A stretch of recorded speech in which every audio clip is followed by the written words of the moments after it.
We've heard from the Celtics. We've talking the global view. Let's roll back the weekend and talk about the lessons the Magic learned from their two losses to the Boston Celtics, plus some good news, some positivity for you this Monday night, Tuesday morning, whatever day it is. We'll get to that on today's episode of Locked On Magic. You are Locked On Magic, your daily Orlando Magic podcast, part of the Locked On Podcast Network, your team every day.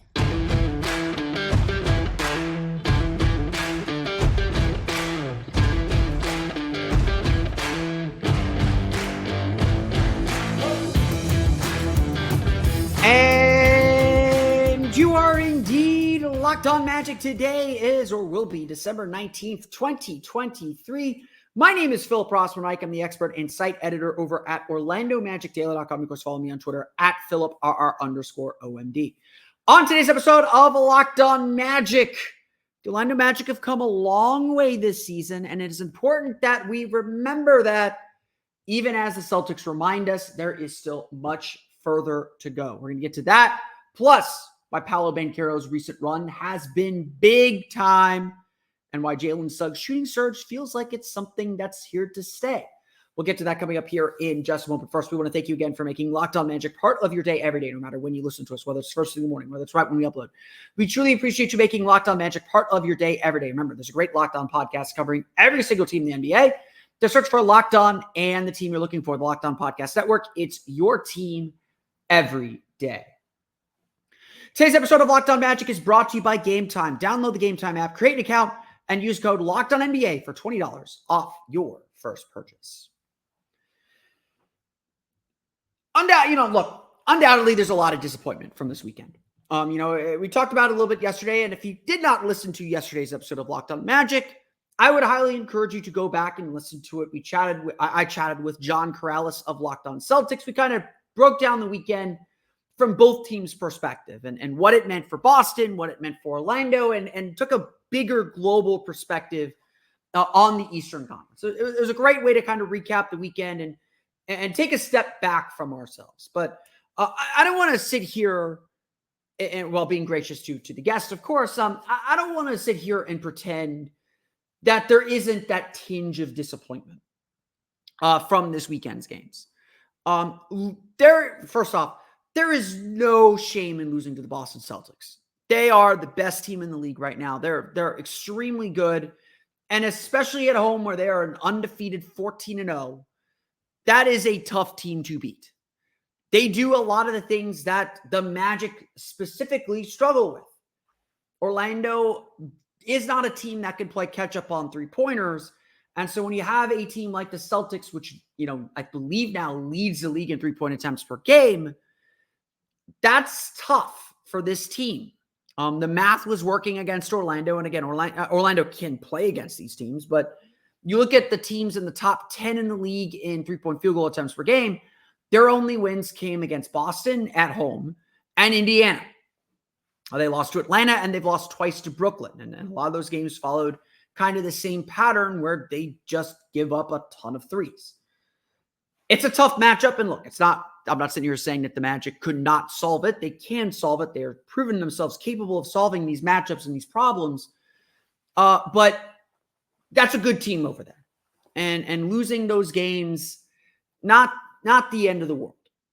And that's still my overarching message is do not let a pair of losses to a very good Celtics team derail how far this team has come. And so today is a day of positivity. I want to be positive today, but I want to be realistic. This weekend was rough because the Magic have clearly taken steps, and we were eager to see them, not on a huge stage, obviously, because not a national TV game or anything like that, but we want to see this team play and compete against the best teams in this conference and come out on top and prove that they belong. The Magic currently sitting in the 4th seed in the Eastern Conference. Yes, we will start standings watching here very, very soon. Magic are a game and a half up on Miami, so Wednesday's game feels very big all of a sudden. The Magic are sitting in the top 4 in the Eastern Conference, but very clearly now starting to maybe lose some distance with the teams that we all thought were going to be at the top of the conference to begin the season. It always feels like in the East over the last several years, it's Milwaukee, Boston, and Philadelphia in some order. And then somebody's fighting for 4 that nobody expects. Miami's sitting there at 5 or 6. Atlanta's in the mix. We're seeing Brooklyn, Indiana be upstarts. The East standings are always a bit of a mess. And we predicted that they would be entering the season. Do not lose sight that the Magic have accomplished a lot, though. Do not let these 2 games make you believe that the Magic are not somehow making steps toward being part of that group. 2 games do not a season make. And I think that's important to understand. This Magic team has indeed come a long way. This Magic team has indeed put itself in a position to be competitive, in a position where they believe they can beat anybody that they play, where they have a key and core identity to who they are. They have a potential all-star in Paolo Banchero, and we're going to talk more about him and his performances coming up here in a minute. They have a lot working for them. And they're going to get a chance to show that in how they respond on Wednesday against Miami, how they respond Thursday against Milwaukee, how they respond Saturday against Indiana, how they respond next Tuesday against Washington, how they respond next Wednesday against Philadelphia. There are going to be plenty more opportunities to get that big marquee win that shows this Magic team belongs. But I think the Magic, and Jamal Mosley especially, had the right approach exiting this weekend. These little mini series, these kind of baseball series that we see during the course of the season, do play as stand-ins for the playoffs in some respect. They force the team to understand adjustments in real time, not by looking back at tape and trying to remember what it feels like, but knowing directly, okay, this team did X, we have to counter with Y. And give the Magic credit, they did that. They struggled with turnovers in the game on Friday. They turned it over only 8 times, or only 9 times on Sunday. They gave up a ton of free throws to the Celtics on Friday, gave up only 8. Orlando put themselves in a position to win. They just couldn't solve the offense part of the problem. Paolo was really the only offensive player that had anything going. And the Magic eventually, any team that's struggling to score is going to fall behind. And again, I give the Magic's defense a lot of credit in that second quarter for hanging as tough as they did for as long as they did. But without the ability to score, you're toast. Plain and simple. You're toast. And that was part of the lesson that was taught. The Celtics came in with fire. They wanted to win. They wanted to make a kind of statement. They wanted to show, they understood the Magic had their number. And they played with the ferocity and intensity that the Magic haven't seen. And so Orlando had to learn how to match that. They had to learn that in a playoff series, if you take one thing away, you've got to find another way to attack. And Orlando didn't have that. Plain and simple, Orlando's got its things that it has to do, and it's very hard for them to adjust away from it. That is, as we all know, especially with their lack of shooting, one of the fatal flaws of this roster, and something that they're going to have to learn. But it's better to get those lessons now than in April, than in that playoff series. And that's why these experiences are so valuable. The Celtics are a championship level team. And, whether they want to admit it or not, and Boston, I think, is a team that paces itself through the season because they know what they have to do. Boston played like a championship team over the weekend. The Magic weren't ready for that intensity. Plain and simple. Will they be ready the next time they see it? That's a fair question. They might be. They might not. We won't know until they get there. And that's gonna be the challenge now. I've sat here and said it. I know you all are thinking it already. We have to be thinking about April. We have to be thinking about what this team is going to look like, how this team is going to play when they get to April. That's all that matters now, kids, is April, is being ready for April, setting yourselves up for April. And May, hopefully beyond that. The Magic have come a long way. But Friday and Sunday night showed us the Magic still have a long way to go. They still have a lot to learn. They are not contenders yet. And whether getting to that level comes from internal development or adding stuff externally, that's part of the process of this season. And we'll see just how far along the Magic ultimately get. I want to keep the positivity train rolling, though. I want to talk about Paolo Banchero's big game and how it put him in some select company with the Orlando Magic history. We're going to get to that coming up here in just a moment. But first, it's time for a quick word from our friends over at eBay Motors. Our partners at eBay Motors have teamed up with Locked On Fantasy Basketball host Josh Lloyd to bring you some of the best fantasy picks each week, all season long.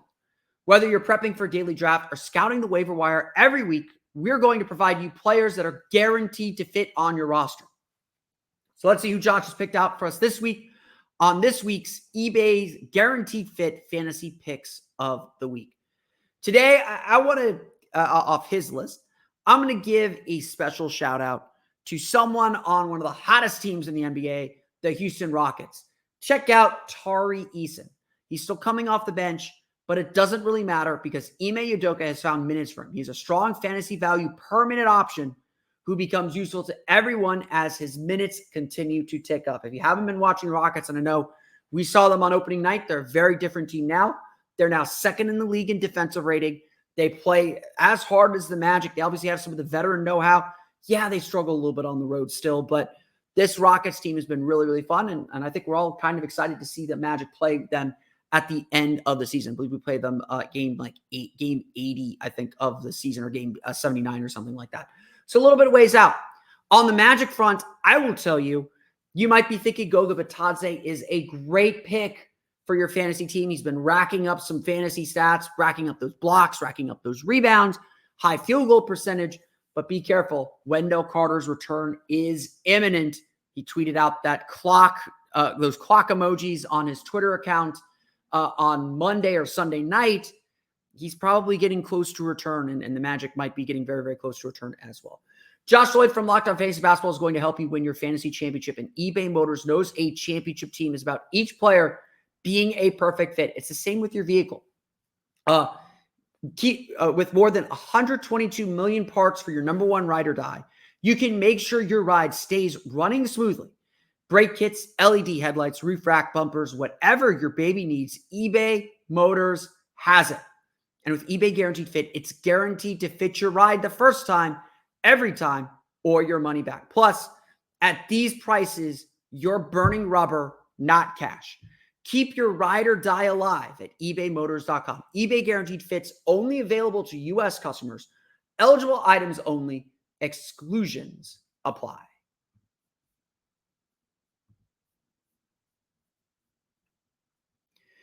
Don't forget to check out the brand new 24/7 streaming channel on YouTube. Locked On Sports Today is here for you 24/7, covering the top sports stories of the day with the local experts of Locked On, plus our national shows covering every league. Go to Locked On Sports Today on YouTube and subscribe to the first ever national sports 24/7 streaming channel. If you do not know, Tuesday is a big day on the NBA calendar. NBA AllStar Voting will officially open on Tuesday. I know y'all are very, very excited about that and the potential for that. We can only say hashtag vote Paolo, hashtag vote Franz. Look, please vote for those guys. We'll update you on where our players stand as All-Star returns come in. I think we all understand that the starting trio in the front court for the Eastern Conference All-Stars are probably going to be Joel Embiid, Giannis Antetokounmpo, and Jason Tatum. I'm not going to complain about that. Those are clearly like the three best forwards and front court players in the East. If the Magic remain in playoff positioning, so barring a humongous collapse, I would certainly believe that Paolo Banchero is going to be an NBA All-Star in his second season, which is still like an amazing thing to think about and believe. And look, he has earned it. The numbers, I think, speak for themselves, just the raw numbers. I know there's some advanced stats that maybe he doesn't play as particularly well with, but his numbers speak for themselves. He's averaging, let me pull up his numbers here real fast. Averaging, 26.1 points per game here in December, 8.1 rebounds per game, 4 assists per game. His shooting's cooled off. He's only 9 for 31 on threes, but he's still scoring a lot. And a 55% true shooting percentage is certainly a really strong number. He's up over 20 points per game. Again, he's at 21 points per game for the season. He's shooting effectively, I believe, about 48% from the floor. Everything is coming up Paolo. But I want to give a historical context because I think, we see the scoring numbers around the league, and it's been a while since the Magic have had a guy of that caliber. What Paolo did this weekend really does put him in the group of the elite Magic scorers. And I want to make sure everyone understands this because Paolo's going to get better. His free throw shooting has sucked this year.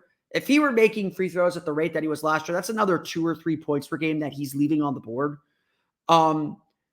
He's having a very good year. And obviously, I just said it, 26.2 points per game in December. We're halfway through the month. Like, he is scoring a ton. And it's not just that he had the 42-point game against Cleveland last week.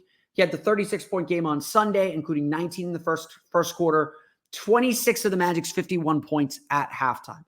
Really, Orlando's offense was all Paolo Banchero. He kept them single-handedly in the game on Sunday, and when he cooled off a little bit in the second half and no one came along with him, that was part of the problem. But again, I want to put his numbers in some historical perspective. Paolo Banchero already has 2 35-point games this season. Though the Magic have not had a single player score 35 points or more at least twice or more than once in a single season since Nikola Vucevic in 2021. In fact, here's a fun stat, and especially you wouldn't think this with how good the Magic's offense has been, and you wouldn't think you wouldn't think this is true with how much offenses have exploded over the last decade. Since the 2013-14 season, so now 10 seasons, the Magic have had only 25 35-point games. Paolo Banchero has 2 of them this season. Again, just really, really impressive play from Paolo Banchero. In fact, here's another fun stat. He had the 42-point game on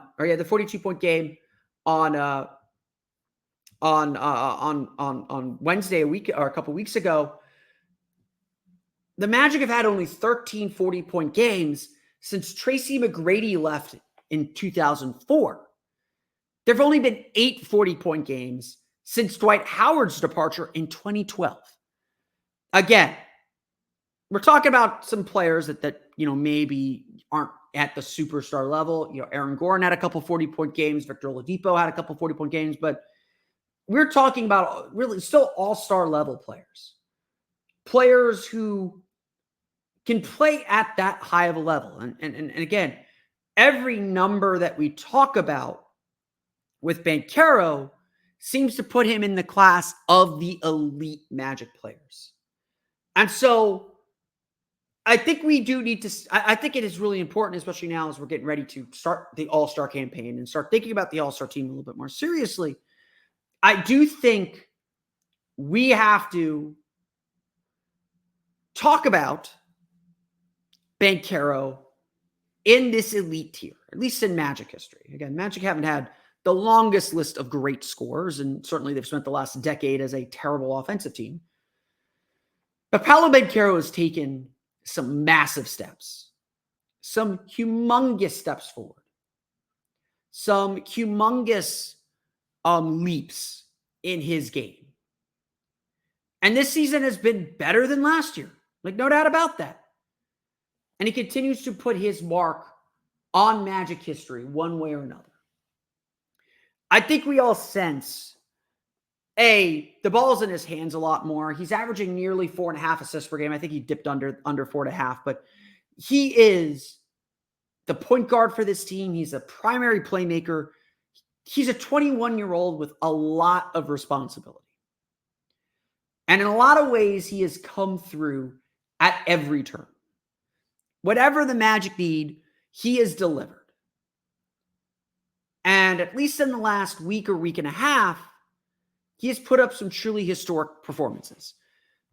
And we cannot let this month go any further without recognizing the work that he has put in. How, he responded to a bad game Friday with a really great game on Sunday. Again, I know he cooled off, still had 4 turnovers. Like, he's still making young player mistakes. But as I keep telling everyone, like, this is the worst Paolo is going to be. His rookie year is the worst he's going to be. He is only going to get better and more efficient and more effective from here. He already has. And he is doing things that, frankly, we just haven't seen in a Magic uniform in a very, very long time. It's okay to take a step back and appreciate some of this individual brilliance. And as I think I said yesterday, like, a lot of this season is Paolo figuring out how far to push his starter. How much of this game is about me getting my numbers, and how much of it is me keeping everyone else involved. And he's still working on that balance. I think we all see it. We all sense it. He's still working on that balance. But he's done a lot and come a long way. And so there's a lot, again, say what you want about this weekend's games. I think one positive thing we can say is, like, okay, when we get to the playoffs, when we're thinking about April again, Paolo's gonna deliver. I don't think we have any doubt about that. Before we close, one more positive note to make from this weekend's games. It's Jaylen Suggs. We'll chat about his work coming up here in just a moment. But first, it's time for a quick word for our friends over at Gametime. It is bowl season here in Central Florida.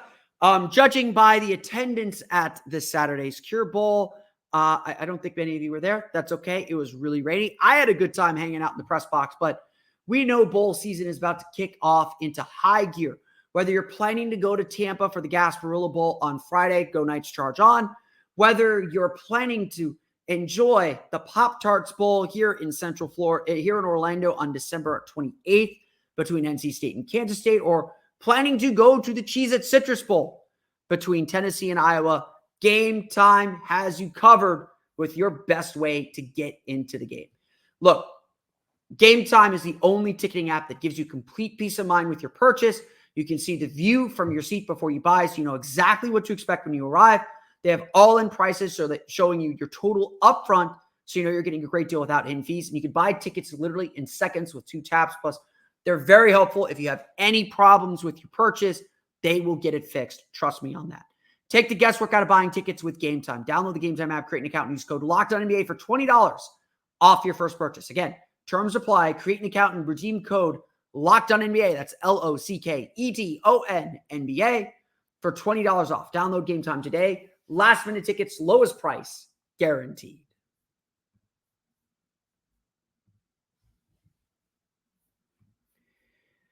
It was not a good shooting weekend for the Orlando Magic. Let's just put that plain and simple. I think we all understand, and we'll start going over some trade targets and thinking a little bit about the trade deadline and what the Magic might try to do. We'll start going through some of that here in earnest here in the next couple days. We'll let the rumor mill churn a little bit at the Winter Showcase, which is here in town, coming up this weekend. We'll let the rumor mill churn and address those as they come up. But certainly the Magic know their biggest need is shooting. But one thing that has developed, and a pleasant development this year, has been the development of Jaylen Suggs as a shooter. And while a lot of the Magic struggled with their shot this weekend, Jaylen Suggs did not. He scored 19 points in Friday's game against Celtics, made 5 of 9 3-pointers. He had 13 points, the only other Magic player besides Paolo Banchero in double figures, shooting 5 for 9 from the floor. He was 1 of 3 from 3. Jaylen Suggs was humongous all weekend long. And while, I think a lot of us were holding our breaths when he went down after spraining his wrist on that block attempt on Friday, that's just who Jaylen Suggs is. It kind of hid the strong offensive game that he had. So far this season, Suggs is averaging 12.5 points per game. That's a career high, while shooting a career best 46.7% from the floor and an astounding 38.2% from beyond the arc. That 55.8% effective field goal percentage, by far the best of his career. Shooting was his big struggle throughout the first 2 years of his career. Now, all of a sudden, it seems like he has a lot of confidence in his shot. And all of a sudden, some of those reckless drives are gone. He's making smarter decisions on the ball. And while he is not tearing it up scoring-wise necessarily, we know he's going to give this team some fantastic defense. And now he's starting to now he's starting to shoot at a really high level. And, he'll credit the work that he put in this offseason. He's going to credit Arnie Kander a lot for that, but he's just making shots. And when you look at the numbers even deeper, that shows it. According to NBA.com's tracking stats, Suggs is hitting 41.9% with a 59.5% effective field goal percentage on his spot-up shots this year. That includes all spot-ups, not just threes. Last year, he was at 32.5% with a 43.3% effective field goal percentage. That's a huge, huge jump. According to Second Spectrum, Suggs is shooting 42.5% on his 3.2 catch and shoot 3-point attempts per game. That's second on the team, by the way. Only Joe Ingles is better, and he's at above 50% on 1.5 attempts per game. Last year, so Suggs at 42.5%. Last year, Suggs was at 34.8% on these same opportunities on 2.1 attempts per game. I cannot stress, and I don't think anyone can understate how much of a growth this is as a shooter. Suggs has become, dare I say, a reliable 3-point shooter. And at least while defenses are covering him like he was the shooter he was from last year, Suggs is making them pay. He made Boston pay for it on Friday, even though it really didn't do much to the result. Suggs is making people pay for treating him like he's a bad shooter. Because guess what? The numbers all say he is not a bad shooter anymore. The numbers are all saying Suggs is a better shooter than he gets credit for, than that defense is giving him credit for. And right now, he is making teams pay for it. Are there still some of those bad shots? Of course. I don't think you're going to completely get rid of Suggs' recklessness and kind of scatter shot decision-making at times. His turnovers are way down. So, a lot of that has been cut out. He's been smarter this year. But the fact that he's hitting these shots, the fact that he has found this little offensive surge is a big boost to the team. Now, look, he's not scoring 15 points per game, and I think that's ultimately where the Magic want to get him to. Cole's kind of that 15-point per game scorer, but Suggs is still a really important piece to this puzzle. They know he's going to play hard. They know he's going to do the defensive things. They know he's going to do all these little things. But now that he's actually hitting shots, his value becomes infinitely greater. Now that he's actually hitting shots, we will see what happens when he plays alongside a higher usage point guard in Markelle Fultz. It isn't just relying on, Paolo learning the point guard position. Honestly, it's a different, we know Markelle Fultz and Wendell Carter are coming back very soon.